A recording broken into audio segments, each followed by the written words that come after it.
Perfecto.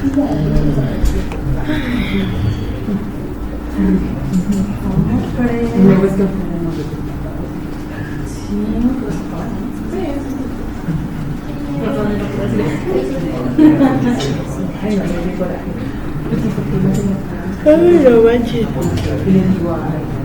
Sueño. Tarde pero sin sueño, ¿no? Pero ¿qué tal la noche? Que ahorita está un ojito zombie, pero ¿qué tal la noche? ¿Que tienes repaso clínico mañana?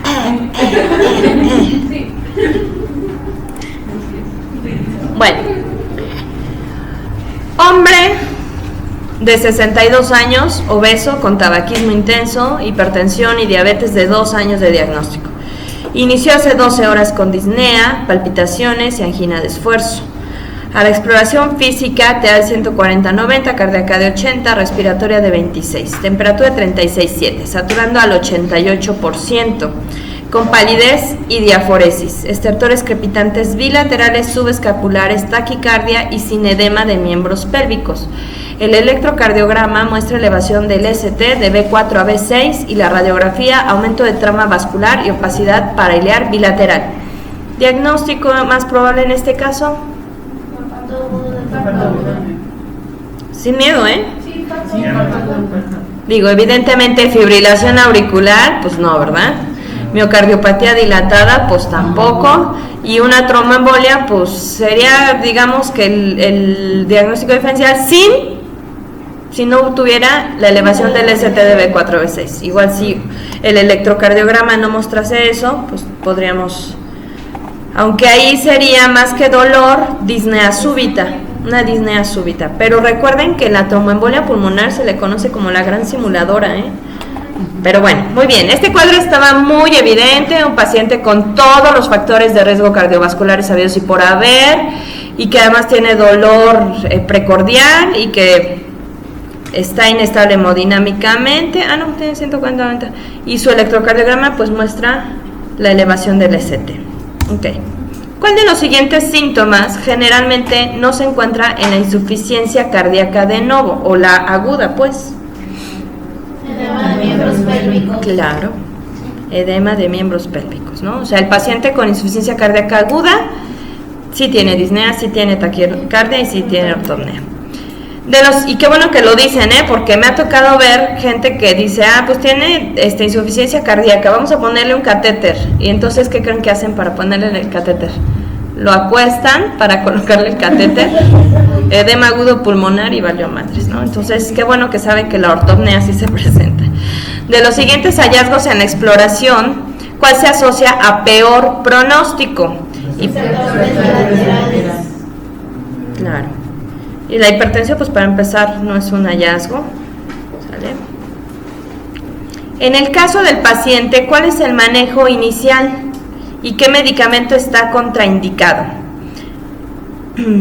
Codo suplementario, contraindicado furosemide, aspirina, clopidogrel y contraindicado IECAS, oxígeno suplementario, contraindicado el beta bloqueador, oxígeno suplementario y manejo del IAM, contraindicado el beta bloqueador.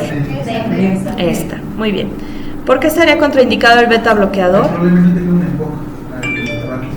Pero eso es una contraindicación relativa. No, pero porque es un proceso agudo y aparte en los procesos agudos no se utilizan bloqueadores. Bueno, se supone que contraindicación específica es cuando tiene un bloqueo, ¿no? Pero si es agudo. Cuando tiene un bloqueo de qué tipo, bueno, cualquier bloqueo.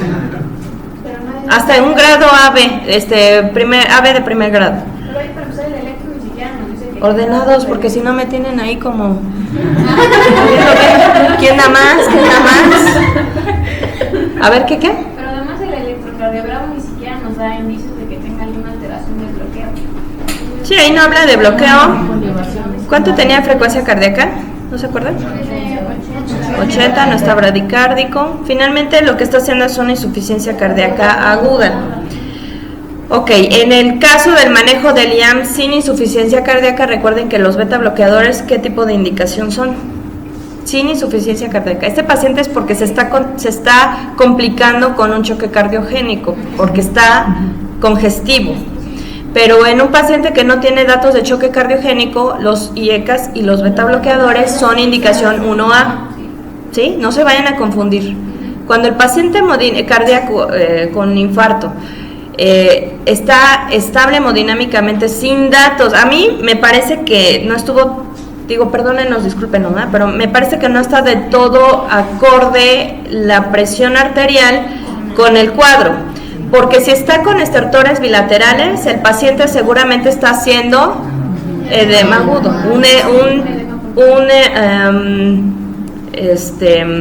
choque cardiogénico, ¿sale? Y si está haciendo choque cardiogénico, por definición choque, tendría que tener una presión baja.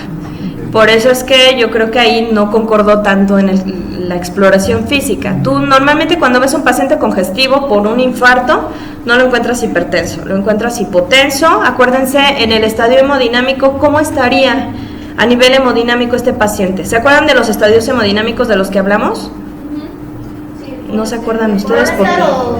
No, de la clase hemodinámica de la Sociedad Europea. ¿Se acuerdan? Los estadios hemodinámicos. 1, 2. Él está en el 4. Estaría en C. Acuérdense que estamos A, B, L y C. ¿Se acuerdan? ¿Se acuerdan de los 4 cuadrantes? Sí. ¿Se acuerdan que el primer cuadrante era A, que era seco y caliente? El segundo cuadrante es B, que sería húmedo y caliente. ¿Se acuerdan el B? El B es como tacto vaginal, acuérdense. Húmedo y calientito, ¿sale? Es como tacto vaginal. Luego el tercer cuadrante, ¿cómo sería? Ese L.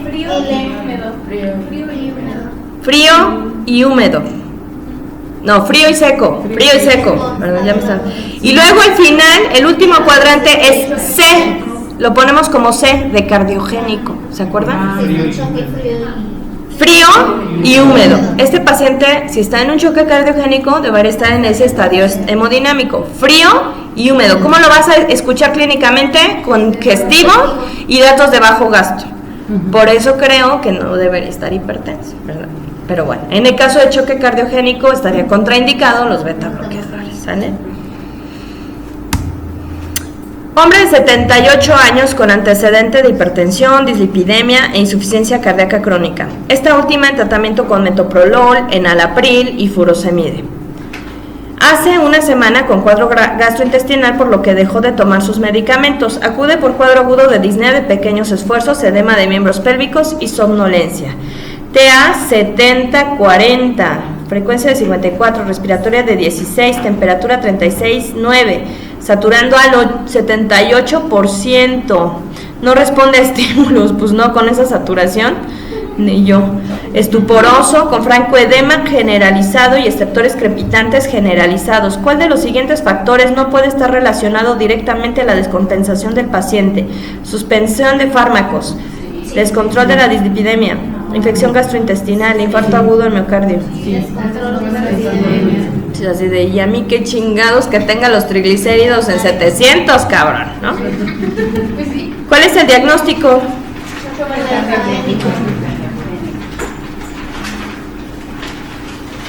¿Cuál es el tratamiento inmediato de este paciente?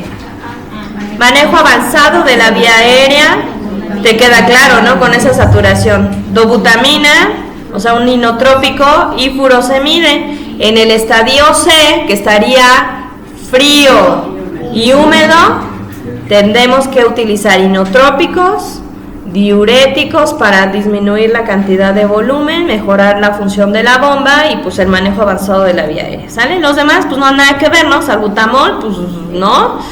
Furosemide y anticoagulación, pues tampoco. Vasodilatadores y anticoagulación, ¿sale? Entonces el más. Paciente femenina de 26 años, quien inicia su padecimiento actual 3 meses antes de consultar, con aumento de volumen de la glándula tiroides, acompañado de pérdida de peso de 12 kilos, palpitaciones, nerviosismo, intolerancia al calor y exoftalmos. ¿Cuál sería su diagnóstico clínico? Sí, ¿no? Ay, ojón, acuérdense. Usted solicita un perfil tiroideo. No lo lean, nada más díganme cómo esperan encontrar los resultados. TSH y T3 y T4. Ok, entonces T3 y T4 altas y nada más buscamos eso en el examen, ¿sale? Para no confundirnos, porque si uno empieza T3 y T4 y T3 bajas y TSH altas, T3 normal y TSH normal, no, ya valió madres, tu pregunta ya valió más, lo contestas en el aire y lo buscas en la pregunta. ¿Qué tratamiento iniciaría? Metamizol, levotiroxina, tridiotirona o metimazol. ¿Quién de ustedes, en qué grupo se me equivocaron con la dapsona y el danazol? En el del viernes. Ese principal... sí, esos son los tontos. Acuérdense que aquí están revueltos, ¿eh? A ver, levanten la mano los del viernes. Ah, ¿verdad? Fue la del gorrito. Es el principal componente del coloide folicular. Bien, tus hurracanados. Respecto a las hormonas tiroideas, es correcto que circulan unidas a proteínas, se secreta más T3 que T4, la T4 es metabólicamente activa, la TSH ejerce un efecto contrarregulador negativo. Circulan unidas a proteínas, ¿vale? Todas las demás no son correctas ni por nada. Femenino de 55 años que tiene el diagnóstico de hipotiroidismo desde hace 16 años en tratamiento con levotiroxina, 50 cada 24 horas.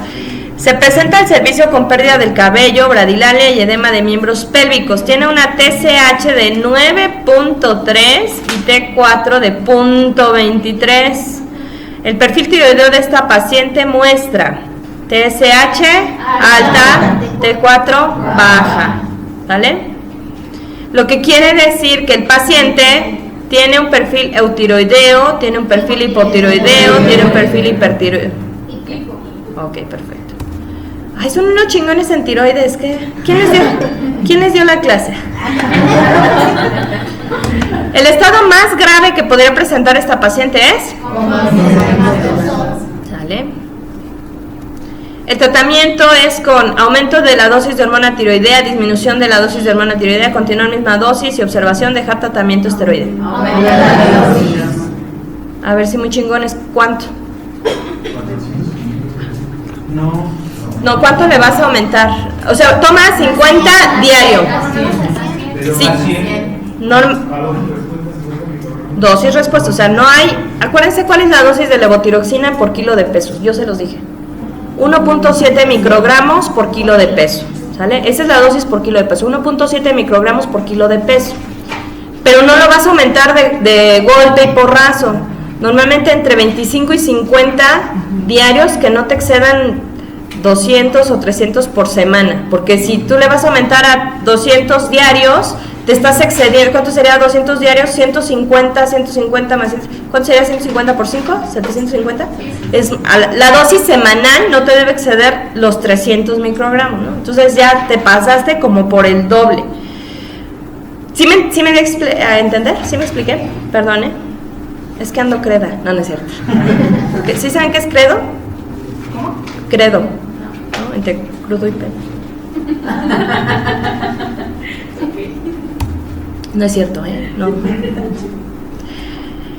Tengo hambre, eso es lo que tengo. Como ustedes, pues no se compadecen. Yo les he dicho, la enseñanza cuesta, pero bueno, no se compadecen del pinche profesor. Saquen los tacos de birria o de qué son, de michote. Bueno, femenina de 35 años, originaria y residente del DF, cursando embarazo 20 semanas. Esto lo vimos hace poco, entonces creo que no hay mucho. Acude por presentar cuadro de una semana de evolución caracterizado por fiebre de 39 grados, de predominio nocturno, precedida de escalofrío y temblor generalizado. ¿Eso cómo se le llama? Paroxismo palúdico, ¿sale? Fiebre precedida de escalofrío y temblor generalizado, eso se llama paroxismo palúdico, que cede parcialmente con antipiréticos. Refiere además que presenta espacios de 2 días sin fiebre y cursa con astenia y adinamia de forma continua. Niega mialgias y artralgias. Refiere que ha cursado con gingivorragias esporádicas. Como antecedente de importancia, refiere que viajó hace 15 días a Panamá de vacaciones. Usted sospecha de un posible caso de paludismo, por lo que el estudio que está obligado a realizar es gota gruesa. Gota clara no era, ¿verdad? Las formas en anillo de Plasmodium presentes en los eritrocitos se conocen como trofozoitos inmaduros. La fase del Plasmodium que afecta a los hepatocitos se llama la que afecta a los hepatocitos. Esporozoito. Es el esporozoito el que llega a afectar al hepatocito, ¿sale? La fase del Plasmodium que infecta al eritrocito se llama merozoito. Y la fase del, eso no viene aquí, pero la fase del Plasmodium que queda latente en el hepatocito y que es causa de las recaídas se le llama hipnozoito, ¿no? Acuérdense que está hipnotizado, ¿sale? Hipnozoito. Son complicaciones asociadas al paludismo en el embarazo, excepto transmisión congénita, o sea que le dé paludismo congénito, sí, parto pretérmino, sí, malaria severa, sí, porque está inmunosuprimida, realmente no es teratógeno. Entonces, malformaciones en el producto. Bueno, o sea, y si van teniendo dudas, pues, o sea, yo porque veo que todos van contestando bien, si tienen dudas me detienen, no crean que yo, sí llevo prisa, pero no es cierto, no llevo prisa. Soy toda suya, ya, toda la tarde. Paciente femenina de 48 años, residente y originaria de Oaxaca, diabetes 2 de larga evolución con mal control, quien refiere cuadro de 3 semanas de evolución caracterizado por fiebre y tos productiva que no ha respondido a antibióticos. Refiere antecedente de cuadro similar hace 6 meses. Como parte de su estudio se le solicita PPD, el cual se reporta a las 72 horas en 12 milímetros, radiografía de tórax con presencia de infiltrado intersticial apical derecho y adenopatías paratraqueales.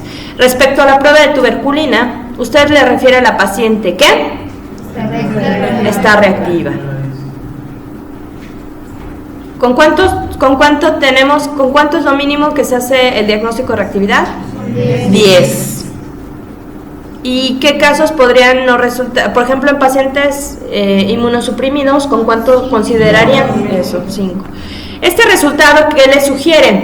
Infección activa, infección latente, antecedente de contacto o infección resuelta. Antecedente de contacto. Acuérdense que el hecho de ser PPDs positivos no quiere decir que sean infección activa. El hallazgo radiográfico que sugeriría una infección activa sería tuberculoma. La presencia de un tuberculoma, que es un granuloma, ¿verdad? Finalmente. Y bueno, ¿y cómo se le conocería a los hallazgos radiográficos que vienen descritos ahí? Complejo de Ranke. Muy bien. ¿De qué se compone el complejo de Ranke? Recuérdenme.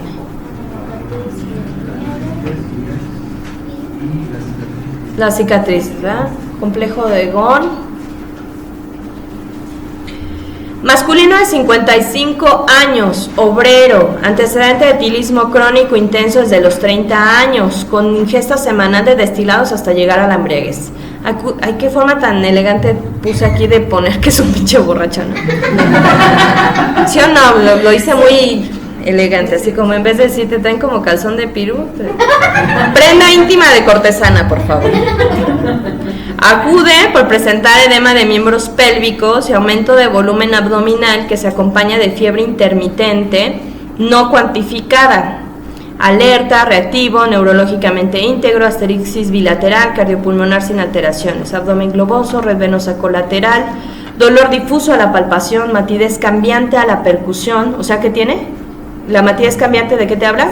Ascitis, extremidades con edema bilateral hasta muslos, 2 cruces, glucosa 70, creatinina 1.2, hemoglobina 13, plaquetas 100.000, 3.400 leucos, TP de 15, INR 1.5, o sea, están elevados, y bilirrubina directa elevada. De acuerdo a los hallazgos, este paciente se encuentra en estadio C de Child-Pugh, la cual es una escala que valora aquí porque está, no es diagnóstico, esto está mal, es pronóstico. Acuérdense que Child nos da el pronóstico de sobrevida del paciente. Child C tiene una sobrevida aproximadamente de 2 años, ¿no? O sea, después del diagnóstico. Clínicamente, a nivel abdominal, el dato que apoya la presencia de ascitis es matidez cambiante. Y que está, o es eso o está embarazado, ¿no? En este caso, el dolor abdominal obliga a descartar peritonitis bacteriana espontánea. ¿Cuál es, no viene ahí, pero cuál sería el mecanismo para la generación de peritonitis bacteriana espontánea? Translocación bacteriana. Para confirmar esta sospecha diagnóstica, usted solicita paracentesis. El resultado que confirmaría el diagnóstico es... Ese es el criterio diagnóstico. Polimorfo nucleares por arriba de 250, ¿sale? Todo lo demás es basura. ¿Cuál sería el tratamiento de elección? Cefotaxima, ¿cuánto? Dosis, 2 gramos intravenosos cada 8 horas, ¿sale? Cefotaxima. Pregunta, ¿ustedes esperarían hacer un cultivo? No, el tratamiento se da empírico una vez confirmado el hallazgo de los polimorfonucleares. ¿Cuál sería una complicación que pudiera generar la presencia de peritonitis bacteriana? Digo, evidentemente es una complicación mortal porque no cualquiera aguanta. ¿Qué otra complicación o qué otra qué otra complicación podría desencadenar la presencia de peritonitis? Encefalopatía hepática. ¿Por qué se los comento? Porque el paciente con encefalopatía hepática tenemos que darle medidas antiamonio, yo sé, pero tenemos que encontrar la causa de la encefalopatía y muchas veces es una peritonitis bacteriana espontánea que pasa inadvertida. Entonces hay que descartarla en todo paciente con encefalopatía hepática que no encontremos la causa. Menciónenme rápidamente 5 causas de encefalopatía hepática. Causas que propician encefalopatía hepática. Transgresión alimenticia. No, transgresión alimenticia es una, o sea que... ¿Cómo qué? ¿Qué fármacos sí podrían descompensarlo? ¿Qué fármacos podrían descompensarlo? Porque ustedes tienen al paciente aquí todo loco, Tiene su papel como médicos es buscar la causa de la encefalopatía, entonces tienen que saber las principales causas. Una es la transgresión dietética, es decir, que tragó un chingo de carne, porque son las proteínas lo que los descompensan. Otra, se los acabo de decir, infecciones, la principal, infección de vías urinarias, y de ahí te vas a descartar otro tipo de infecciones. ¿Qué otra causa frecuente en ellos? Sangrado de tubo digestivo. ¿Qué otra causa? Por ejemplo, decían fármacos, el exceso de diuréticos porque los deshidrata. Igual una diarrea los deshidrata y la deshidratación, el desequilibrio electrolítico les puede generar. Y otra que nadie considera, pero es muy frecuente, la hipocalemia. Estos pacientes, al tener alterado el sistema renina-angiotensina-aldosterona, hacen hipocalemias frecuentes. Si además les damos diuréticos de asa que tiran potasio a pasto, entonces estos pacientes hacen hipocalemia. Resulta que les repones el potasio y ¡tarán!, al día siguiente ya, o sea, están encefalópatas y te dicen arriba el América, cabrón. Les repones el potasio, les buscas la causa, restableces y reviertes la encefalopatía y al día siguiente te echan un Goya. Y dices, ok, ya, está bueno. Ok, entonces, dosis de cefotaxima. Hecho. Me voy a sentar, con su permiso. Y sin él también. A ver, ya dígame, ¿quién se echa el ventilador aquí en el trasero? Porque siempre que vengo, está más bajita, ¿no? ¿Cuántos días le damos la cefotaxima? Por lo menos 7 días, pero pues sí, para cumplir su esquema antibiótico. Ay, puede irte hasta 14 días. Acuérdense que los antibióticos se dan máximo hasta 14 días. Así voy a hacer pi. Pues no los veo, pero no, la neta esto está muy incómodo, ¿no? ¿No estaba más alta? ¿Verdad que le cortaron las patas? Bueno, no olvídenlo. Paciente masculino de 50 años, campesino, antecedente de etilismo crónico intenso. Actualmente Acude por presentar pérdida de peso, astenia, dinamia e ictericia desde hace 4 meses. Niega dolor abdominal o fiebre. Refiere que ha cursado con episodios de vómito en pozos de café. Sus estudios de laboratorio y gabinete, así como la exploración física, sugieren diagnóstico de hepatopatía crónica. La fisiopatología de la cirrosis comprende estos cambios excepto fibrosis del espacio de Dice, Sí. incremento del tamaño de los hepatocitos, cambio morfológico de las células de hito. ¿A qué se dedican las células de hito? Cuéntenme. Normalmente, almacén de retinoides, ¿no? Derivados de la vitamina A. Cambio morfológico de células de Kupfer. ¿Qué son las células de Kupfer? Macrófagos hepáticos, ¿sale? Entonces la única que no es incremento del tamaño de los hepatocitos. Son criterios para la clasificación de Child, excepto bilirrubinas, TTP, plaquetas, ascitis, plaquetas. La trombocitopenia, a ver, ahí les va. La trombocitopenia en la hepatopatía es un dato de... ¿De qué es un dato la trombocitopenia? ¿Por qué les da trombocitopenia? Porque tienen hiperesplenismo, ¿sale? O por la esplenomegalia. No, ¿verdad? Hiperesplenismo, muy bien. La presión porta normal es de 0 a 5. ¿Okay?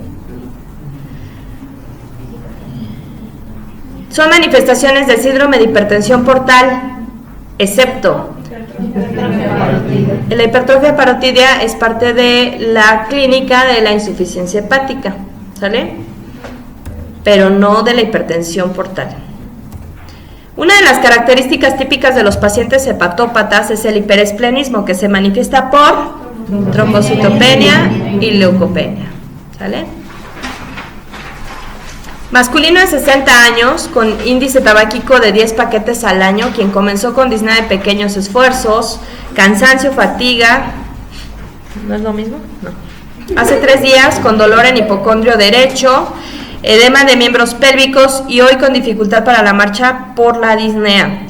Cianosis peribucal y maculatura ocular. Chingado. Bueno. ¿Quién sabe qué será? Como de algo se equivocaron, ¿no? O sea, no sé qué será. HDL de 16, LDL 345. Ay, perdón. HDL, o sea, supongo que colesterol HDL o será deshidrogenasa láctica. HDL, pues supongo que es colesterol HDL de 16. Ay, cabrón. LDL de 345, pero esto sí es de colesterol de baja densidad. Ay, no manchen, 345, hijos de su... Y de 16 el HDL está muerto. Triglicéridos de 230, diabético descontrolado de 1 mes de diagnóstico, obesidad mórbida. Ay, no manchen, índice este sí seguro salió en el Discovery Channel. ¿No? Obesidad. De esos programas de... ¿Cómo se llama ese programa? El de los gorditos. ¿Cómo? Sí. Sí, yo cuando yo mejor ni lo veo porque después pienso en los tacos y digo, ay no mames, tacos ya no. El diagnóstico más adecuado es... Hepatitis no alcohólica, pues no. Edema agudo pulmonar, pues no. Valvulopatía mental, pues no. Ok. Muy bien, el factor de riesgo más importante para síndrome metabólico, tabaquismo, hipertensión, resistencia. Bueno, pero el factor de riesgo más importante para el cor pulmonale, ¿cuál sería? Yo diría que ni el tabaquismo, yo diría que la obesidad, cabrón. Porque la obesidad propia te da un patrón restrictivo. O sea, para el cor pulmonale, para mí, su factor de mayor riesgo es esa obesidad. Nunca he visto a alguien con índice de masa corporal de 56, ¿eh? Nunca. Bueno, he visto de 40, de 42, pero 56 ya me lo imagino, se rodó. Ahora, ¿cuál sería el factor de riesgo cardiovascular más importante? Metabólico. Sí tiene síndrome metabólico, pero bueno, ahí nos faltaría, ¿qué nos faltaría para hacer diagnóstico de síndrome metabólico? Tiene hipertensión, tiene obesidad Y tiene La hipertensión, pero no sabemos. ¿Es diabético? ¿Es dislipidémico? No, Le falta hipertensión. pero ese sí es diabético. Sí, dice diabético descontrolado. Sí, diabético, pero ¿qué te haría falta para el diagnóstico de síndrome metabólico? La hipertensión. Pero ya tiene todos los 4 criterios. Pues sí, a ver dónde. ¿Diabético? ¿Dónde dice diabético? Ah, sí, diabético. Ya, ok. Entonces, aquí dice que el factor de riesgo más importante, supongo que cardiovascular, es síndrome metabólico. Yo se las daría por buenas, porque para poner aquí sería especificar el riesgo para qué, ¿no? El riesgo para morirse, pues que esté tan obeso. El riesgo para el cor pulmonar, pues que esté tan obeso. Pero el riesgo cardiovascular, pues sí sería su síndrome metabólico. El tipo de patrón en pruebas de función respiratoria que tendría este paciente sería, ya se los acabo de decir, restrictivo. Imagínense esa caja torácica tratando de mover ese abdomen. ¿Sí o no le restringirá? Claro que lo restringe, ¿no? Imagínense. Eso sí, de plano, es como, o sea, el abdomen ha de decir al tórax, muévete, y el otro va a decir, pues bájate, cabrón. Una de las estrategias para mejorar la calidad de vida es Cambio de estilo de vida, disminución de peso. Espérame, estoy leyendo control de lípidos con estatina. Con estatina, perdóname. Sí. Con estatina, esa es nueva terapéutica y no me la sabía. Paciente femenino, 23 años, cursa con debilidad generalizada, astenia, dinamia e intolerancia al frío. Agua pasa por mi casa. A la exploración física se encuentra con cabello seco quebradizo, su mamá no se lo cuida, uñas quebradizas y piel seca. TSH de 10, T4 de .6. ¿Cuál es su diagnóstico? Primario. ¿Se acuerdan? ¿Sí? A ver, mis chicos de la clase del viernes, ¿sí? ¿Saben por qué es primario? Yo de todas formas voy a cumplir mi promesa de darles esa clase de hipotiroidismo, de tiroides, ¿sí? Lo cumpliré, lo prometo y lo cumplo. La causa más frecuente de este trastorno, ¿cuál es la causa más frecuente de hipotiroidismo? La causa más frecuente de este trastorno es autoinmunitaria, tiroiditis de Hashimoto. El tratamiento consiste en levotiroxina, muy bien.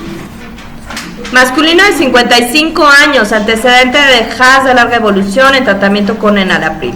Cursa con cuadro febril de 12 días de evolución, sin predominio de horario, acompañado de astenia y adinamia, antecedente de endodoncia hace 3 semanas. A la exploración física está alerta, reactivo, campos pulmonares sin exudativos, provecho sin ruidos cardíacos sin alteraciones, abdomen sin datos patológicos, extremidades con lesiones petequiales en palmas de las manos, glucosa 80, creatinina 0.8, hemoglobina de 16, 18.000 leucos, plaquetas 150.000.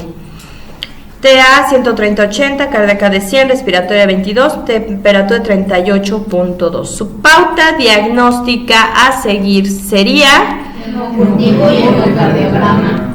Es un paciente que tiene un cuadro febril, ¿no?, de más de 10 días de evolución.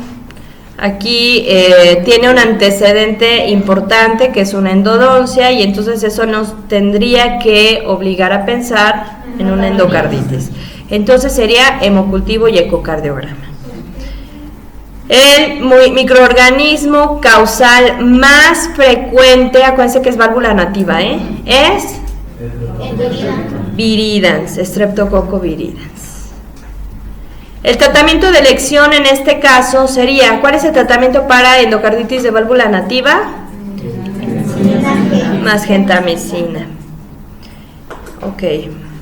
Si fuese Staph aureus, ¿qué antecedente tendría que tener para pensar en Staph aureus, por ejemplo? drogas intravenosas, un diabético que se inyecta insulina, porque acuérdense que Staph aureus está presente en la piel, en las mucosas nasales, ¿sale? Ok. Paciente femenino de 25 años, obrera, con antecedentes de infecciones respiratorias de repetición en la infancia, actualmente con embarazo de 30 semanas. Ay, siempre se los ponen en los exámenes. Les encantan las embarazadas con esta valvulopatía. Con disnea de medianos a pequeños esfuerzos de 2 semanas de evolución. Niega otra sintomatología. La exploración física. Tiene ruidos cardíacos rítmicos con un soplo diastólico en quinto espacio intercostal. Línea media clavicular, o sea, foco mitral. Campos pulmonares sin alteraciones, pulsos periféricos sincrónicos disminuidos en intensidad, llenado capilar inmediato, abdomen y extremidades sin alteraciones, todo lo demás normal. Ante esto, su sospecha diagnóstica es... ¿Por qué insuficiencia? Es un soplo diastólico en foco mitral. En diástole está pasando la sangre desde la aurícula hasta el ventrículo. ¿Por qué se oye el soplo? Pues porque la sangre está pasando por un orificio estenótico. ¿Cómo es el soplo de la insuficiencia mitral? Ahora piensen en la insuficiencia. La insuficiencia es que no es esto. Tendría que ser en sístole, porque al contraerse el ventrículo, la sangre se va a ir por un lado hacia la aorta, pero por otro lado se regresa por la válvula que está insuficiente. Y entonces sería un soplo sistólico en quinto espacio intercostal. Pero este es un soplo diastólico, y en diástole entonces, repetimos, el ventrículo se está llenando y la sangre está pasando de la aurícula al ventrículo por un orificio estenótico. Estenosis mitral. Es un hallazgo que puede encontrar en la radiografía de tórax. En la estenosis mitral.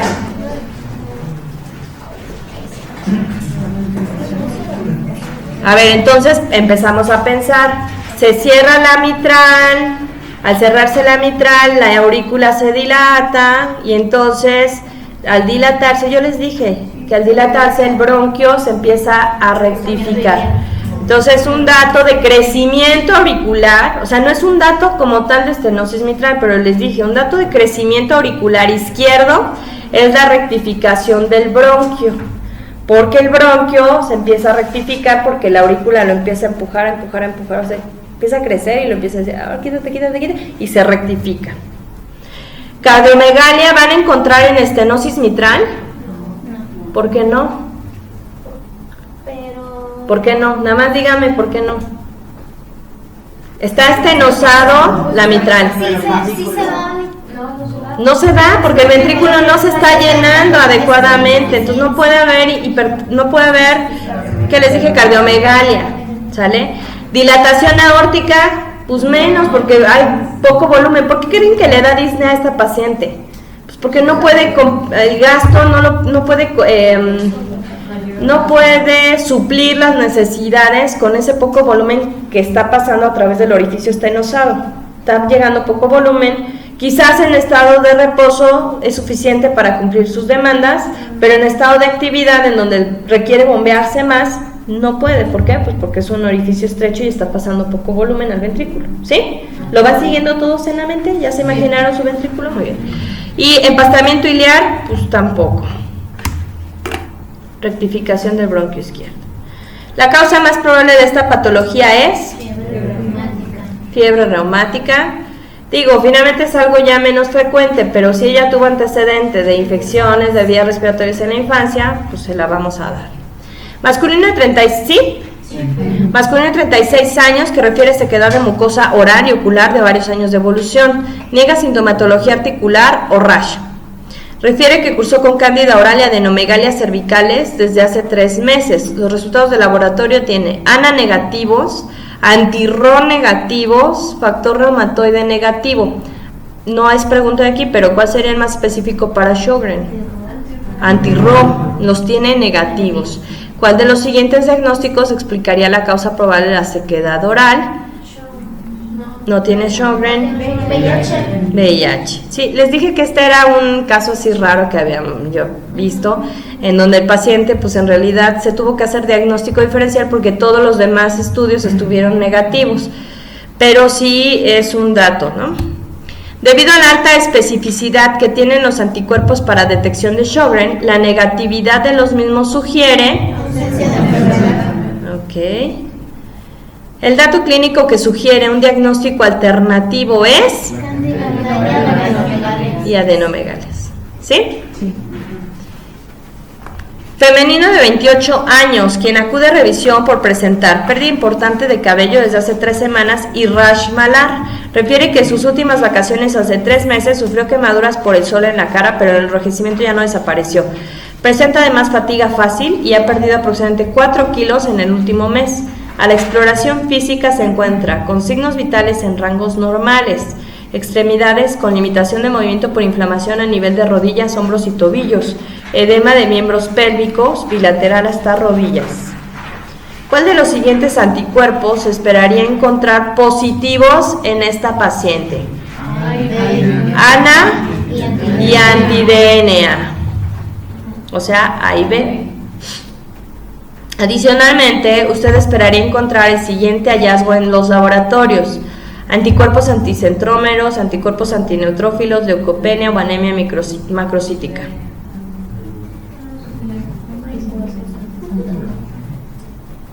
¿Por qué dudan? ¿Qué más creen que podrán encontrar en esta paciente que tiene? ¿Qué tiene? Y está activo. Datos de actividad. Datos de actividad de lupus. Un dato de actividad de que el cuadro está activo. ¿Por qué les dan infecciones frecuentes? Porque tienen leucopenia. Además, cuando vimos esto yo les dije trombocitopenia, hipocomplementemia o leucopenia es un dato de actividad. ¿Sale? Las principales complicaciones de esta enfermedad son infecciones y daño renal. O sea, ¿de qué se te muere el paciente con lupus? Infecciones y daño renal. Masculino de 33 años, VIH positivo, reporte de CD4 de 54. Acude al servicio de urgencias por presentar tos no productiva, fiebre y disnea. La RX de tórax se encuentra con ligeros infiltrados intersticiales, sin zonas de consolidación. Temperatura corporal 38 grados, 150-90, cardíaca de 94, respiratoria de 29. Gasometría arterial, PO2 de 59, PCO2 de 29, pH de 7,56 y LDH de 700. Esta sí, ¿no? Esta es de LDH, pero... ¿Cuál sería la conducta farmacológica? Primero, ¿qué tiene? Sospecha, ¿qué tiene? Sí, tiene VIH positivo, ya está, eso ya lo sabemos. ¿Tiene, el cuadro es compatible con neumocistosis? Muy bien. ¿Cuál sería la conducta terapéutica para una... la neumocistosis. ¿Tiene datos de gravedad? Sí. ¿Cuáles? La hipoxemia, LDH elevada, y bueno, no sabemos el gradiente alveolo arterial, pero porque tendremos que calcularlo, ¿sale? Entonces, finalmente este paciente se necesitaría tratar con trimethoprim y esteroides, ¿sale? Son condiciones que definen la gravedad del cuadro. Todas son enfermedades definitorias de SIDA, excepto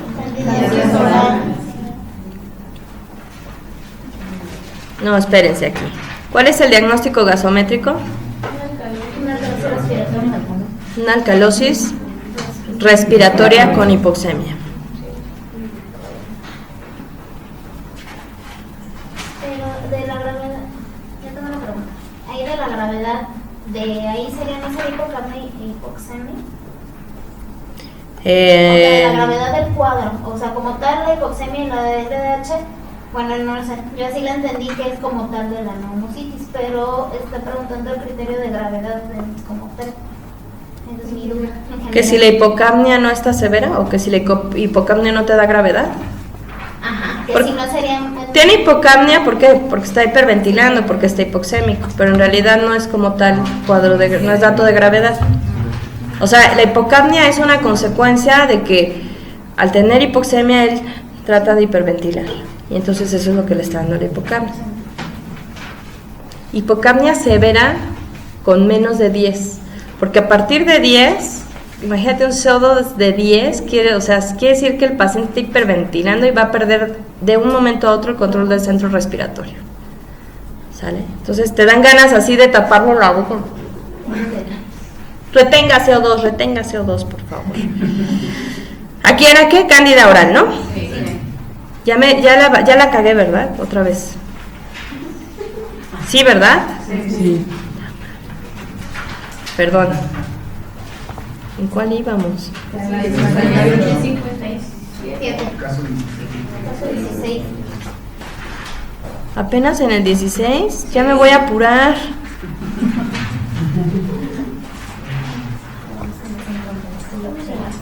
¿En este? No era el caso 16. Sí, vamos a empezar desde el 16. La pregunta es si yo entendí que así era. No, pero ya pasamos estas. No. Ya. ¿Cuál? Es que Nos quedamos en varias de VIH. la pregunta que va es la 58. Es esta. Ya. Es esta. ¿Cierto? La que sigue. La que sigue. Esa es la que vimos. Esta ya. Es la que vimos. Esta ya. Está allá. Esta ya. Masculino 21 años, VIH positivo, conteo de CD4 de 42, acude a consulta oftalmológica por presentar visión borrosa y manchas negras en ojo derecho, niega dolor. ¿Cuál sería el padecimiento más importante a descartar? El tratamiento de elección para este paciente es... Esta afección también puede presentar la siguiente complicación. Sí tienen razón, pero miren, lo más frecuente sería esofagitis. Sí puede complicarse a encefalitis. Porque es lo más frecuente, o sea, lo más frecuente es que les dé coriorretinitis, de ahí esofagitis y muy rara a la vez ya ser encefalitis. Pero bueno, la tienen buena los dos. ¿Eso querían? Masculino de 68 años, historial de tabaquismo crónico intenso desde la adolescencia, diabetes 2 de larga evolución en tratamiento con metformina. Inicia cuadro 5 días previos a su ingreso con fiebre de 38 grados, astenia, dinamia y malestar general, así como tos productiva con expectoración amarillenta.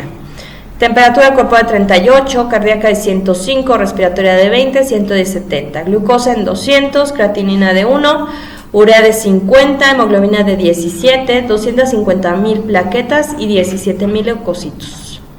Los principales factores de riesgo para NAC, neumonía asociada a la comunidad, en este paciente son... Tabaquismo y diabetes. Perfecto. Este paciente contaría con un puntaje de CURP 65 de...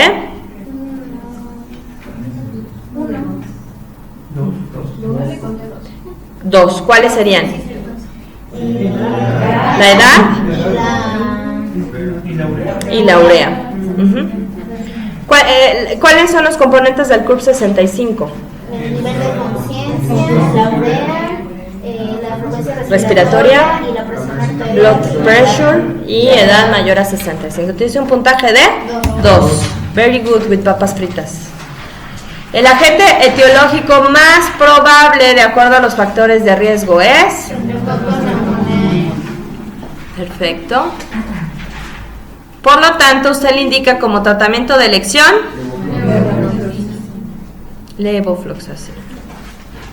Sí, muy fácil, ¿no? Ya no van a ir dando vancomicina a lo pendejo, ¿no? Femenino de 85 años, ingresa a urgencias con cuadro de dificultad respiratoria y dolor abdominal. Ay, 85 años, mi vida. Refiere fiebre de 2 días de evolución, malestar general previo, Glasgow de 14. TA 90-60, cardíaca de 110, respiratoria de 31, temperatura corporal de 37,6, saturando al 84%, glucosa de 180, creatinina 1.8, urea 60, hemoglobina de 14, plaquetas de 550,000, leucocitos 14,000, ego normal. Ultrasonido abdominal normal. Radiografía de tórax, infiltrado intersticial y nodular basal izquierdo con presencia de broncograma aéreo. ¿Su sospecha diagnóstica, muchachos?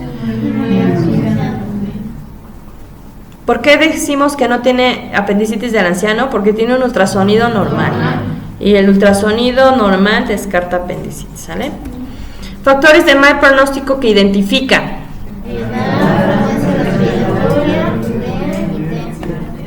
¿Sí? Todos son factores de mal pronóstico. El tratamiento de elección en la paciente sería fluoroquinolona respiratoria, Ceftriax claritro o ciprofloxacino, o A y B son correctas. Cualquiera de las dos opciones, ¿no? Femenino de 40 años quien cursa con atragias en ambas manos y rigidez matutina de las mismas, así como dificultad para caminar desde hace 4 meses. Refiere mejoría del dolor posterior a la ingesta de AINES. Sin embargo, hace 2 semanas lo suspendió debido a que cursó con evacuaciones melénicas. La exploración física muestra signo de Morton positivo en ambas manos. Su médico tratante solicitó factor reumatoide, el cual se reporta negativo. El diagnóstico clínico sugestivo en esta paciente es ¿correcto? La rigidez matutina característica de la artritis reumatoide es ok. El estudio de laboratorio de elección en el caso de esta paciente es ¿qué significa? Antipéptido cítrico citrulinado, ¿sale? Y ahí es donde dirían los médicos egresados de la escuela de Lolita Ayala, pero si tiene factor reumatoide negativo, ¿qué pedo ahí? ¿Qué? No es, ¿no? De caso clínico anterior no me esa duda. Puede ser, o sea, para yo decir que el síndrome de Sjögren, forzosamente debe tener el marcador positivo, ¿verdad? Sí. En el estadio inicial, no puede ser que pueda... No hay ventana serológica. No hay periodo de ventana serológica. ¿Por qué? Pues para que te dé manifestaciones quiere decir que la glándula ya está afectada, ¿no? O sea, es una autoinmunidad lo que se está generando contra la glándula. Para que le dé síntomas de Sjögren, sequedad ocular o de la mucosa oral, quiere decir que la glándula ya está tan fregada que ya no puede producir secreción. Seguramente te van a salir positivos, pero si lo que me quieres decir es si hay un periodo de ventana, eso es como que lo que te refieres, ¿no? O sea, más o menos, que hubiese un periodo de ventana serológico en donde, periodo de ventana es un periodo en donde puedes encontrar negativo, como en el VIH, por ejemplo, pero eso no existe. Si ya te dio síntomas es porque la glándula está jodida, y si la glándula está jodida es porque hay autoinmunidad contra ella, y si hay autoinmunidad, a huevo hay, ¿no? Entonces en este, PCC, perdón. El estudio complementario de esta paciente confirma el diagnóstico de AR. Uno de los hallazgos clínicos que no espera encontrar en esta paciente es deformidades articulares, erosión ósea, osteopenia o nódulos reumatoides. Lo que no espera encontrar en este paciente. Nódulos, ¿por qué? No, ¿por qué? Porque tiene factor reumatoide negativo y dijimos que la manifestación extraarticular más frecuente en los pacientes factor reumatoide positivo se llaman nódulos reumatoideos. Al ser factor reumatoide negativo no esperaríamos encontrar nódulos reumatoideos. ¿Sí? Sí. Ay, táchenla. Qué bárbaros. El tratamiento de elección para esta paciente es... ¿Cuál es el tratamiento de elección para R? Exactamente. Debido a los antecedentes de la paciente, el grupo de fármacos que estaría contraindicado sería... ¿Por qué? Sangrado de tubo digestivo. Femenino de 38 años que cursa con abortos de repetición sin ninguna otra manifestación clínica. Dentro de su protocolo de estudio, el ginecobstetra solicita su valoración para descartar AR como causa de pérdidas gestacionales recurrentes. El estudio que pudiera ser positivo incluso antes de cualquier manifestación articular de AR es... El estudio que cuenta con mayor especificidad que el factor reumatoide para el diagnóstico de AR es... Los haplotipos más frecuentemente asociados a la aparición de AR son 1 y 4. ¿Vale? ¿Se acuerdan?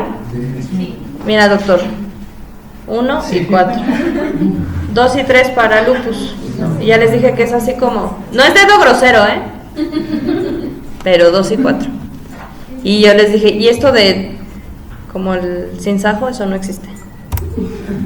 La manifestación extraarticular más frecuente en pacientes seropositivos es extraarticular más frecuente en pacientes seropositivos. Seropositivo significa factor reumatoide positivo. Nódulos reumatoideos, ¿sí?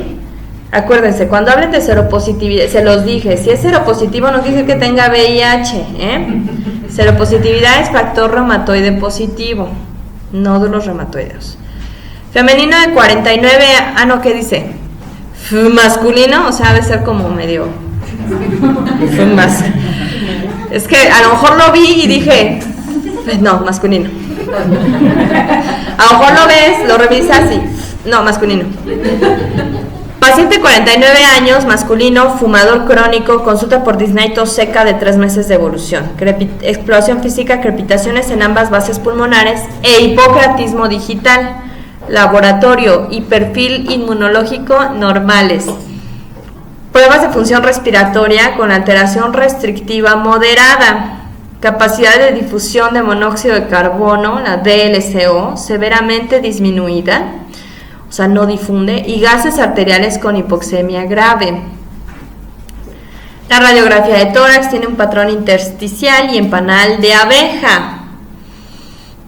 La tomografía de alta resolución, la tomografía torácica de alta resolución, muestra imágenes reticulares bivasales. El grupo de enfermedades al que le pertenece la entidad se le conoce como Enfermedades pulmonares intersticiales difusas. no neumopatías, ¿verdad?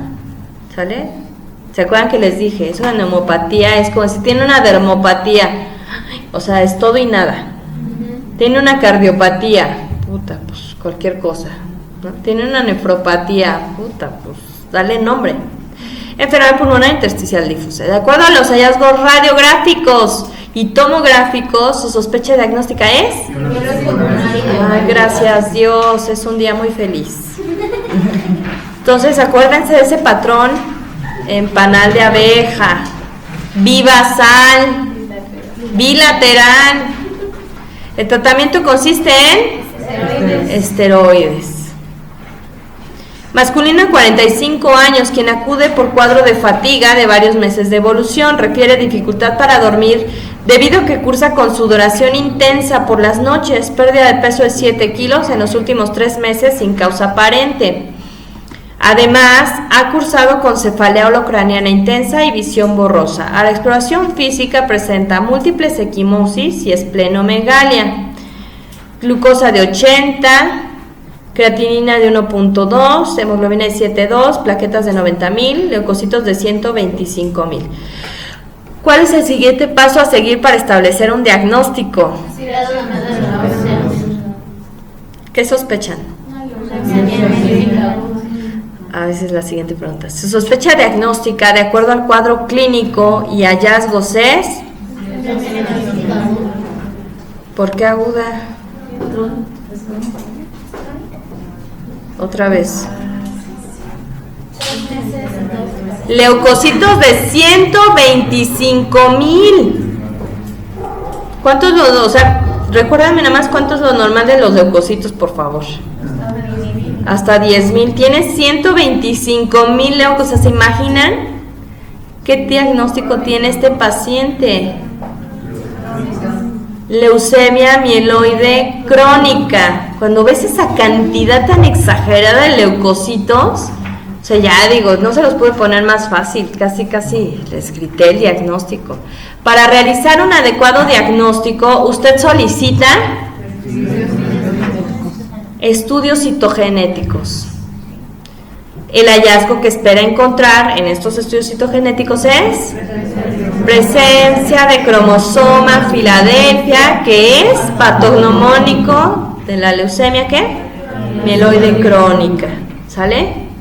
Acuérdense. Pero ya vieron en qué fallaron, o sea, sí lo sabían, pero como no se dieron cuenta de los leucocitos, la cagaron. De acuerdo a la patología que diagnostica, el paciente le pregunta sobre el pronóstico. Usted le indica, ¿En cuál estado? no mames que ya la cagué, otra vez. En serio. Chingado. Yo dije, bueno, pues es que sí es normal que esté preocupado, ¿no?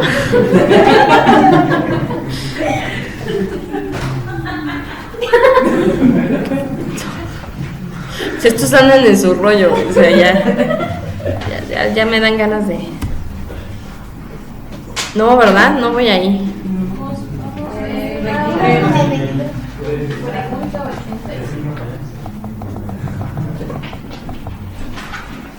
Sale, ahí. Es que ¿saben qué? Que tengo dedos de salchicha y entonces pues le pico a la tecla. Masculino de 24 años, quien cursa con adenopatía cervical dolorosa, ¿sí vamos ahí? Sí. Que ha presentado crecimiento continuo desde su aparición hace 3 meses. Refiere además que en la última semana cursó con dolor franco en dicha zona durante una celebración. Ha presentado pérdida de peso de 5 kilos en el último mes, así como fiebre no cuantificada de predominio nocturno que desaparece al cabo de varios días y reaparece de forma cíclica. De acuerdo a estos datos, usted considera como principal sospecha diagnóstica Linfoma de Hodgkin. y además que le duela con el vino, eso ya es muy, ¿no? El siguiente paso para el diagnóstico del paciente sería, sí, ¿no? El hallazgo que usted espera encontrar es, ay, gracias Dios, bien bonito, ¿verdad? Esta clase estuvo bien bonita de veras. Respecto a la pérdida de peso del paciente, usted considera que es irrelevante, es parte del síndrome consultivo, se debe descartar hipertiroidismo, es significativa. Pues es significativa, porque ¿cuánto perdió? El 10%. ¿Y en cuánto tiempo? En un mes. Respecto a la fiebre del paciente, ¿usted definiría el patrón como? Fiebre de Pell-Epstein. Cíclico, ¿verdad? Y se acuerdan que cada paciente tiene su propio ciclo.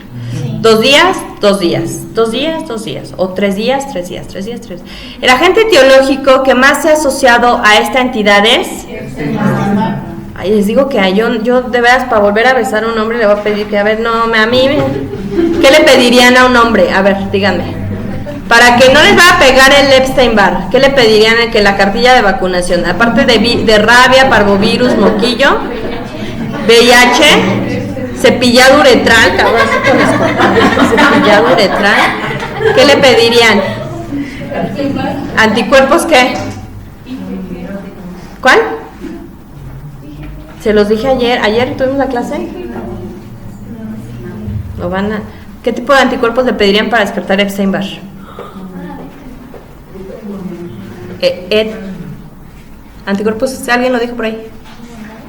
Heterófilos. Ay, femenino de 27 años, en protocolo de infertilidad, cursa con amenorrea de 6 meses de evolución, acompañada de cefalea, disminución del interés sexual y recientemente galactorrea. Exploración física sin alteraciones. Laboratorios: glucosa de 75, creatina de 0.9, urea 20, hemoglobina de 15, 350.000 plaquetas, 8.000 leucos y prolactina de 89. Respecto a los niveles de prolactina, usted le comentaría a la paciente que... ¿Cuánto es lo normal de prolactina en un adulto femenino? 25. Hasta 25 es lo máximo, ¿no? El siguiente paso en el diagnóstico de la paciente sería... Pero el siguiente paso en el diagnóstico...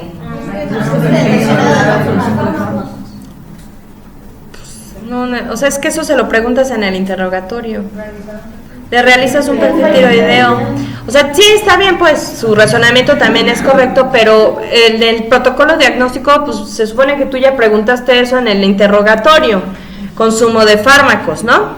Lo que seguiría sería realizar un perfil tiroideo. El tratamiento de elección de esta paciente sería... Muy bien. 2 meses después de iniciado su tratamiento, la paciente cursa con cuadro de vértigo, por lo que usted le comenta que es un tumor, le realiza cambio por cabergolina, le comenta que es un efecto adverso del medicamento o ninguna de las anteriores. Es un efecto adverso. Paciente masculino de 45 años cursando primeras horas de posoperado de resección transesfenoidal de adenoma hipofisiario. Se reporta eventos y complicaciones durante su estancia en recuperación. El paciente cursa con poliuria de 3000 en los últimos 45 minutos. Exploración física alerta, reactivo orientado en 3 esferas, campos pulmonares sin alteraciones, ruidos cardíacos rítmicos incrementados en frecuencia, abdomen sin alteraciones, extremidades con retardo en el llenado capilar, 160, cardíaca 92. Bueno, de acuerdo a los hallazgos, ¿usted qué es lo que sospechan? Diabetes insípida. Diabetes insípida, ¿sale? ¿Por qué no un síndrome de secreción inapropiada de hormona antidiurética? No orinan, ¿sale? Choque hipovolémico, pues tampoco, ¿ah? Hipopituitarismo, pues no. Por lo que el estudio complementario que solicitaría es... ¿Por qué?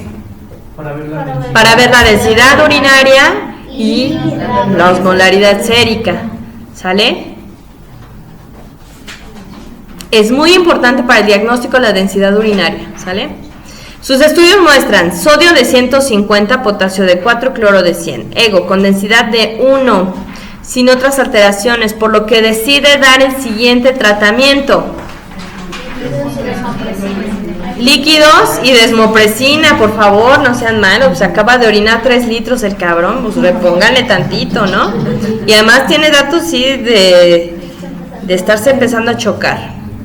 Paciente masculino de 70 años con antecedente de hipertensión de larga evolución, tabaquismo crónico intenso, cursa desde hace un mes con dermatitis localizada en antebrazos, con prurito intenso, por lo que acude con médico particular quien receta fluocinolona tópica por 5 días, pero el viejito, pues, chingón, se sintió mejor y dijo, a huevo me lo voy a seguir poniendo por 5 meses. Dijo, pues ¿por qué no? Cremita de diario. Y posterior a esto el paciente presenta mareo, malestar general, astenia, adinamia e hipotensión en varias ocasiones, así como episodios de hipoglucemia. Glucosa en 75, sodio de 123, cloro de 80, potasio en 6. De acuerdo al cuadro clínico, ¿usted sospecharía? Ok, ¿todos están de acuerdo? ¿Por qué no?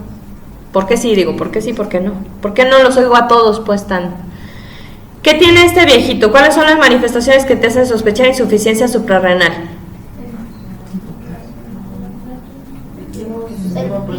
Bueno, el antecedente de los esteroides. Ajá. Está hipotenso, tiene malestar general. Ajá. Hipoglucemia, hiponatremia. Acuérdense, hiponatremia es fundamental, hipocloremia e hipercalemia. Entonces este paciente es una insuficiencia suprarrenal secundaria. ¿Por qué secundaria, muchachos? Porque el problema no es la glándula suprarrenal, o sea, el problema es que el eje se estuvo inhibiendo mucho tiempo, ¿sale? El estudio que debe solicitar para su diagnóstico es, ¿qué le piden? Determinación de cortisol y ACTH. Ok. En este caso específico se buscaría la exploración física lo siguiente. ¿Hiperpigmentación cutánea? No. ¿Obesidad centrípeta, estrías violáceas y jiba dorsal? ¿Por qué? Porque probablemente tengo un Cushing iatrógeno. ¿Temblor fino distal? ¿Datos cerebelosos? Pues no, ¿verdad? Entonces un Cushing iatrógeno. Además del estudio que ya solicitó, usted solicitaría los siguientes estudios dada la sospecha. Perfil inmunológico, determinación de aldosterona o PCR para TB o perfil tiroideo, perfil hormonal. Para ver si alguna otra línea, aparte de la ACTH, está inhibida, ¿sale? Lo que sucedió ahí es que le diste tanto tiempo esteroides por otra vía que se hizo una retroalimentación negativa, ¿sale? ¿Hacia dónde? Hacia hipófisis. Entonces la hipófisis dijo, pues si ya tengo el producto, ¿para qué diablos saco precursores, estimulantes? ¿Para qué saco estimulantes si estoy teniendo los precursores? ¿Sale? Y se bloqueó. Por tanto tiempo estarle dando los esteroides exógenos. ¿Y entonces se pueden bloquear dos líneas? No, ahí ¿por qué solicitarías? Para ver si realmente fue esa la causa o hay alguna otra causa. En realidad solamente tendrías que tener bloqueada una línea, que cuál sería la ACTH. Y acuérdense que por eso es que no vamos a ver hiperpigmentación, ¿sale? Generalmente cuando vemos hiperpigmentación es porque como la glándula suprarrenal no está funcionando, tú estás secretando más ACTH desde tu hipófisis porque dices, pinche glándula huevona, trabaja, te voy a mandar el estimulante, para que trabajes, porque no me están llegando los esteroides, yo no siento en la circulación esteroides. Entonces sacas mucha ACTH, pero acuérdense que el ACTH se produce como un precursor, ¿no? Y de ahí viene una hormona que se llama propiomelanocortina, estimulante de los melanocitos, y por eso el paciente se hiperpigmenta, ¿sale? Porque estás produciendo mucho. Pero en este caso, pues no. O sea, en este caso es una insuficiencia suprarrenal primaria, no, la suprarrenal no produce, ¿sale? Y entonces tú le estás mandando mucho precursor, y de ahí la hiperpigmentación.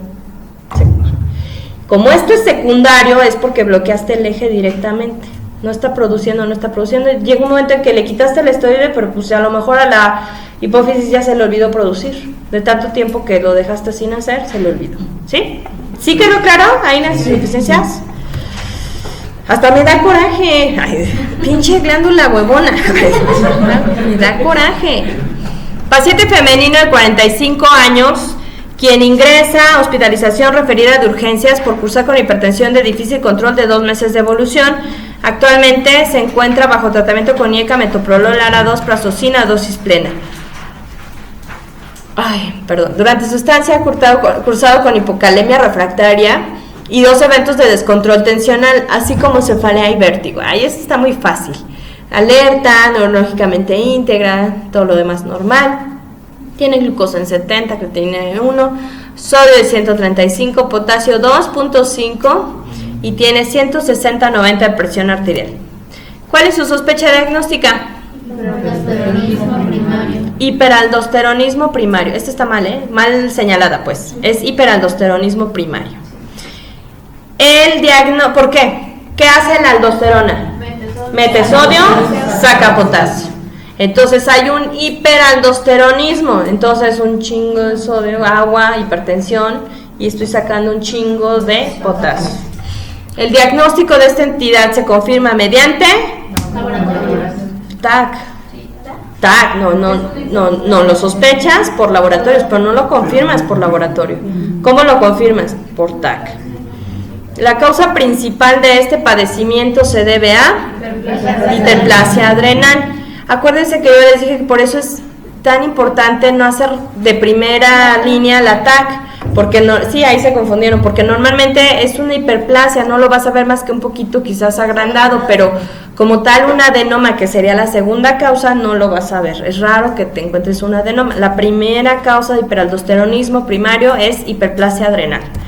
Uno de los puntos más importantes dentro del tratamiento, además de la hipertensión, en este caso es, por favor, son efectos adversos esperados de no brindar un tratamiento oportuno: arritmias, incremento en riesgo cardiovascular, fenómenos de trombosis. Todas son correctas, ninguna es correcta. Todas son correctas, todas. La aldosterona en exceso puede generar incremento de riesgo cardiovascular, fenómenos de trombosis, etc. Y las arritmias, pues por el potasio. Femenino de 27 años, originaria de Guatemala. Refiere que ha cursado con buena salud hasta hace 6 meses, a partir de los cuales ha cursado con múltiples cuadros de fiebre, diarrea y pérdida de peso de más de 10 kilos en los 2 últimos meses. Recientemente ha notado la aparición de lesiones hiperpigmentadas en piel que se han generalizado.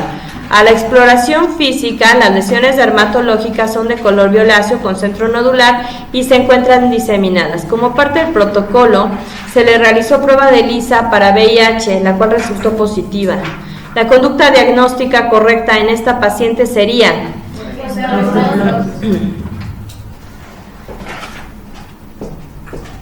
La afección principal a descartar a nivel cutáneo sería, Sarcoma de Kaposi. ¿vieron Filadelfia, verdad? No, todavía no. La etiología que con más frecuencia se asocia a este padecimiento es Es la B, pero. chingao, ya, ¿verdad? Ya la regué otra vez. ¿No? Pero está mal escrita la respuesta, pero es la D. Infección por VIH. Este está mal escrita aquí y ustedes la tienen como 8. Pensé que ya la había vuelto a picar. Virus del herpes tipo 8. Pinocho. Miénteme, Pinocho. No, es cierto. Masculino de 29 años. HIV positivo. Con disnea, tos no productiva, debilidad, diaforesis nocturna de 2 semanas. A ver, otra vez que ya me distraje con Pinocho. Ya me puse a pensar en Pinocho. Ay. Bueno, entonces, ¿qué? Masculino de 29 años, HIV positivo, cursa con disnea, tos no productiva, debilidad, diaforesis nocturna de 2 semanas.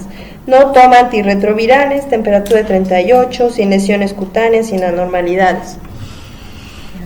Sometida a terapia O2 de 70, hemoglobina de 12.5, leucocitos 7500, plaquetas 185.000, creatinina 0.8, CD4 en 150.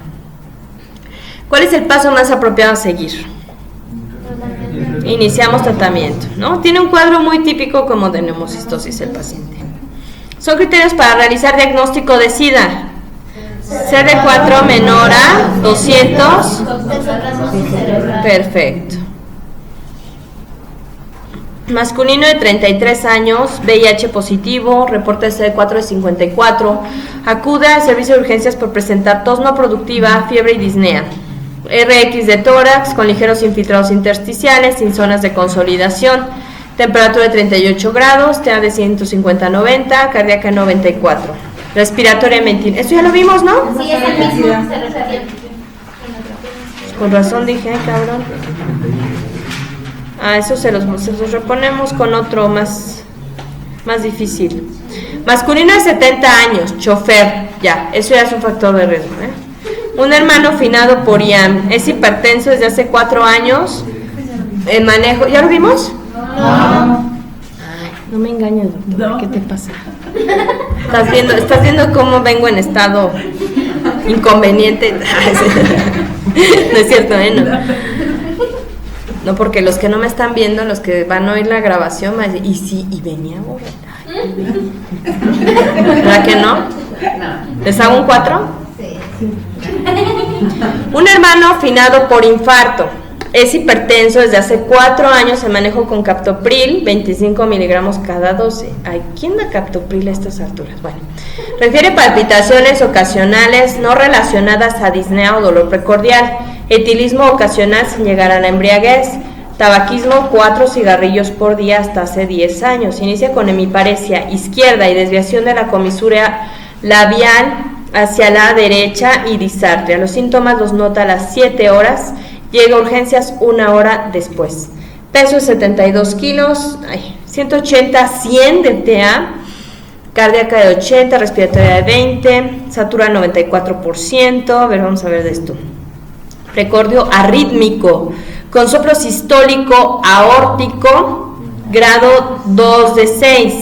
Examen neurológico, nervios craneales, con paresia facial izquierda que respeta músculo orbicular y frontal con disartria, fuerza muscular 2 de 5 en izquierdas, 5 de 5 en derechas.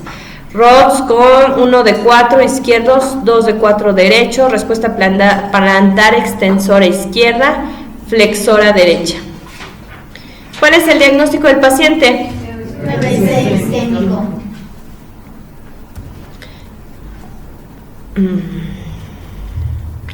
Bueno, sí, se las compro. ¿Cómo sabes que es isquémico y no es hemorrágico?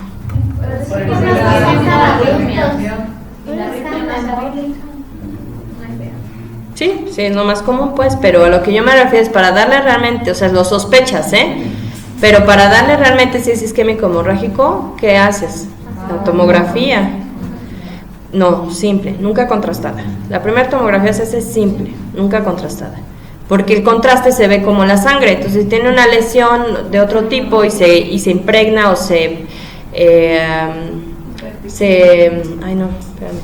refuerza con el contraste, entonces no vas a saber si es sangre o es contraste. No, entonces se hace simple. ¿Cuál es el origen más probable del evento de este paciente? Cardioembólico. De hecho, es una de las principales causas de EBC cardioembólico, ¿sale? ¿Cuál es el vaso más probablemente afectado? Cerebral media. Es que tiene, me parece, izquierda, ¿no? Derecha. ¿Cuál es el manejo específico de urgencia que debe recibir este paciente? No, a ver, ahí para trombolizar el paciente tiene que ser sometido a una valoración. ¿Cómo se llama la escala que valora si el paciente es candidato o no a una trombolisis después de un EBC?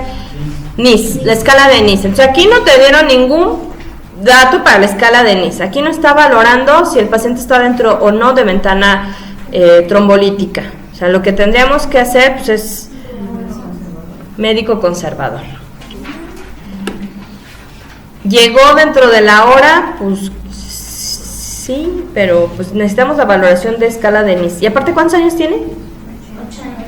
No, ya valió.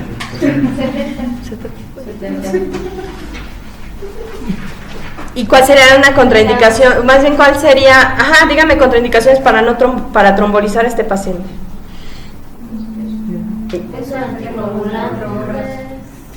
¿Qué contraindicaciones para, o sea, cómo vas a saber que no lo puedes trombolizar? Que haya tenido una cirugía mayor, que haya tenido un EBC hemorrágico, cirugía craneal, trauma de cráneo, o sea, son muchas cosas que tienen que valorar y no te dio ningún. ¿Qué medicamento está indicado para trombolisis para la patología que presenta el paciente? ¿Con qué trombolizan?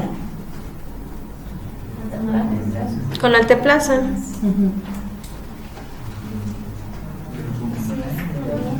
En caso de usar trombolisis, ¿cuándo debe iniciarse la terapia con antiagregante plaquetario? O sea, asumo que después de la trombolisis, ¿a las cuántas horas le agregas el antiagregante plaquetario? Después de 24 horas. ¿Qué antiagregante está recomendado para la patología de este paciente? Ácido acetil. Siempre, pues es primera, y además él tiene factores de riesgo cardiovascular, entonces claro que le conviene el ácido acetil salicílico. En este caso, ¿por qué clopidogrel no? Es segunda elección, siempre. Y acuérdense que solo damos ácido acetil con clopido en cuestiones cardíacas. Para cerebral no está indicada la combinación de los dos antiagregantes. ¿Qué manejo debe recibir este paciente para la hipertensión que presenta? Antihipertensivos vía oral, labetalol o nicardipino, nitratos IV, antihipertensivos vía oral. Doctora, pero ¿Es eso? una pregunta. Está en 180, es regular. ¿Cómo? ¿Qué? 180%. Pero no se supone que no se debe de bajar en las primeras. Ah, claro. ¿Cuánto tienes que bajar en la primera hora? ¿Qué porcentaje? 25% en la primera hora, ¿sale? ¿Qué manejo debe recibir este paciente para la hipertensión que presenta? Labetalol IV o nicardipino. Yo también le daría labetalol. Pero aquí la respuesta que les marca, yo no lo hice. Antihipertensivos después de 24 horas. Lo que pasa es que tiene 180-100. Bueno, yo creo que pero es que yo no le pondría nicardipino, por eso es que yo descartaría esa opción. Sí le pondría labetalol. Y evidentemente ahí lo que tienes es que nitratos IV jamás, no, por favor, nunca de los nunca. Y antihipertensivos desde su ingreso, pues ahí lo que tienes que hacer está en una urgencia hipertensiva mayor. Este paciente tiene una urgencia hipertensiva mayor, te abocas al EBC, pero a mí lo que no me queda claro es que como que a mí el caso me hace sentir como que sí lo trombolizaron o si no lo trombolizaron. Entonces, vamos a pensar que el paciente no se trombolizó porque no tenía los criterios para trombolizarse. Este paciente es una urgencia hipertensiva mayor de todas, ¿sale? Entonces este paciente hay que abocarse al control de la presión, 25% la primera hora, nada más. De ahí instalar el manejo para ir haciendo un descenso paulatino, siempre midiendo la presión arterial media. Entonces, para esto, antihipertensivos después de 24 horas, pues no, yo no lo voy a dejar 24 horas con esa presión. No, o sea, pero, ¿qué poner? Bueno, olvídense del enojo si está bien o está mal. O sea, nada más vamos a hacer el ejercicio de repasar. Le podríamos dar la betalol, por ejemplo, ¿no?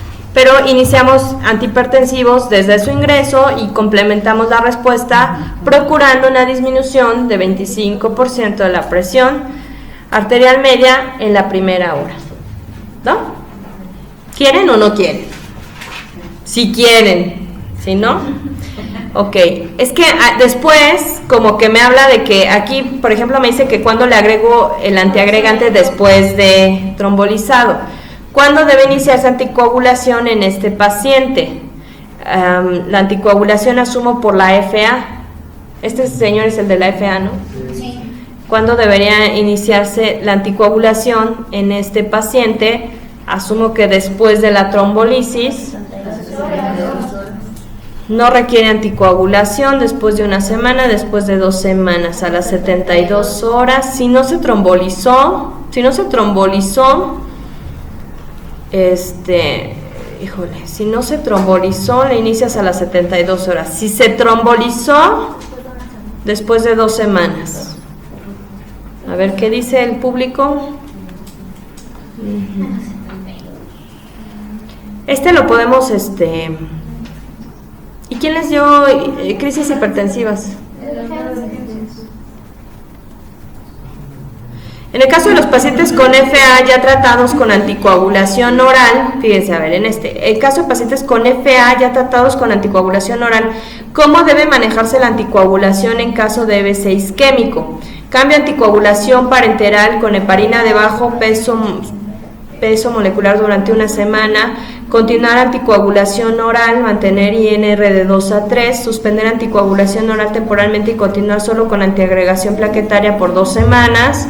O sea, por eso le inicias el anticoagulante 2 semanas. Continuar anticoagulación oral, mantener INR de 2 a 3, solo si no es candidato a trombolisis. Entonces, la respuesta correcta es suspender anticoagulación oral temporalmente por el riesgo de que tu EBC isquémico se transforme en un EBC hemorrágico. Y continuar solo con antiagregación plaquetaria. Eso es correcto. Por 2 semanas, eso es correcto.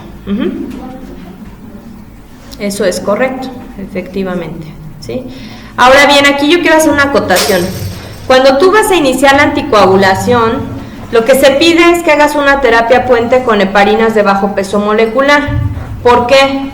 Recuerda que los anticoagulantes orales necesitan aproximadamente 2 a 3 días para hacer su efecto, para llegar a un efecto terapéutico, de tal manera que necesitas la terapia puente por los primeros 2 o 3 días con heparina de bajo peso molecular, es decir, vas a iniciar acenocumarina, warfarina, y durante los 2 o 3 primeros días vas a hacer combinado con enoxaparina, porque acuérdense que existe fraxiparina, sin embargo, las heparinas de bajo peso molecular no son intercambiables, ¿no? Entonces tenemos que ver, realmente los estudios nos dicen que enoxaparina es como el líder en cuanto a eficacia terapéutica.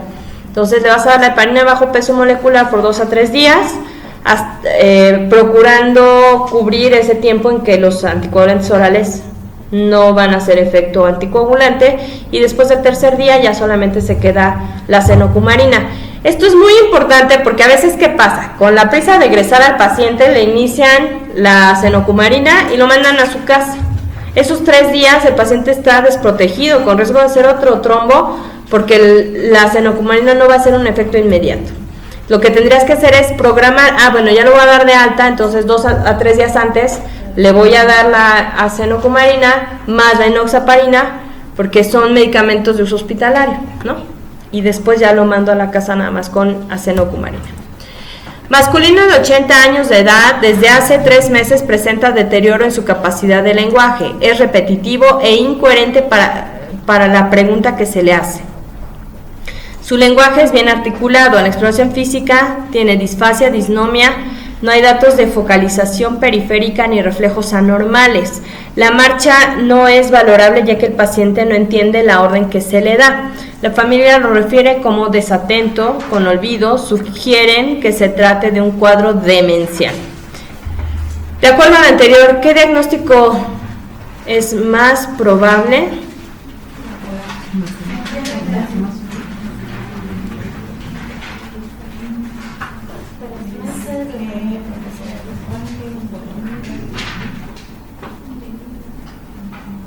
Delirium, pues no. Deterioro cognoscitivo mayor, hematoma subdural, neoplasia craneal. ¿Y sin cefalea? Sin cefalea, una neoplasia, digo, ves que aquí está marcado neoplasia, pero una neoplasia sin cefalea, sin crisis convulsivas, o sea, que solamente tenga, ¿qué es lo que tiene el paciente solamente? Alteraciones del lenguaje. Tiene, se le hace, su lenguaje es bien articulado.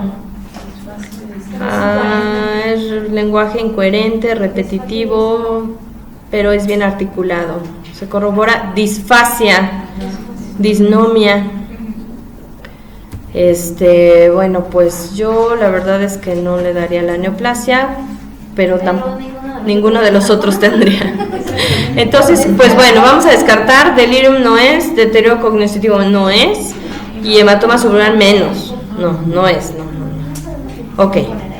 ¿Cuál es el estudio de neuroimagen que solicitaría para corroborar su diagnóstico en caso de así creerlo necesario? Resonancia magnética, no hay más, es resonancia magnética. Masculino de 65 años de edad, tabaquismo de 15 cigarros al día, presenta hemoptisis y pérdida de peso no cuantificada. Ya les dije que además hemoptisis, ¿verdad? Es hipertenso y diabético. Acude a urgencias ya que en su familia ha habido antecedentes de tuberculosis pulmonar. Destaca al momento de su ingreso solamente discreta hipoxemia.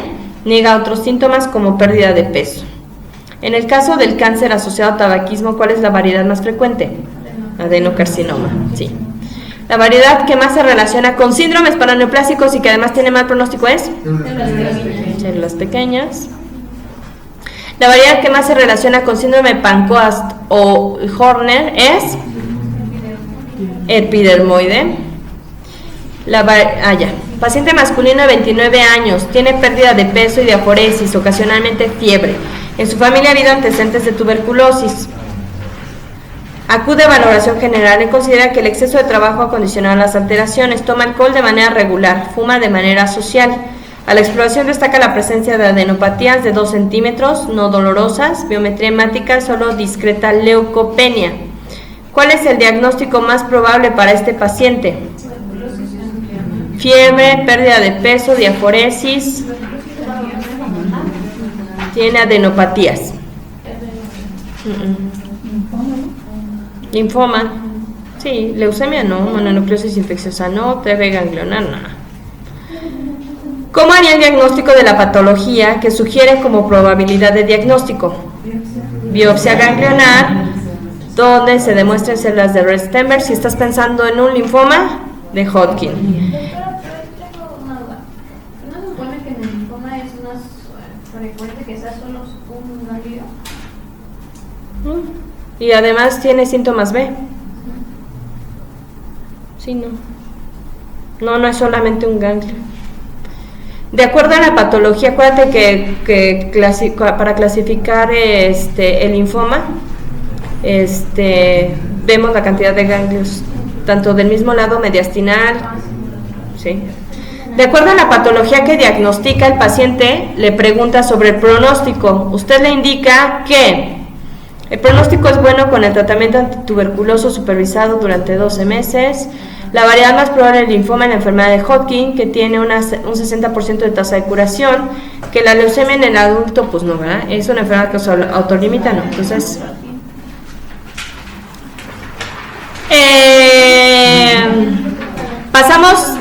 paso a la otra, ¿no? A ver, déjenme avisarle a la licenciada. ¿Le pueden avisar? A ver si nos puede poner la otra.